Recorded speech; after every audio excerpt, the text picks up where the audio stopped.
यार आज मेरा दिल बड़ा टूटा, को मिसम दा शेर ही सुना दे।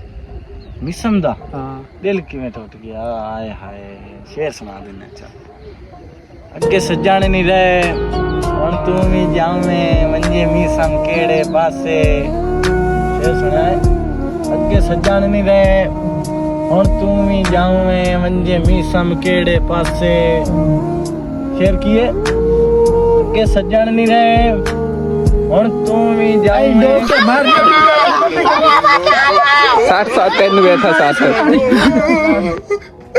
यार क्या किया तू यार? मैं 60 है क्या यार मैं अगे दुखी हां, मैं बोली जाना था फिर मैं अगे दुखी हां, तू मैंने और दुखी किती जाना। तो शेर तो चाहिए सुना दे यार। की शेर सुना? मैं शेर सुना रहे थे, तुम चात विच सिटिया। चल मुड़ नहीं करनी चाहिए। शेर सुनाई दे।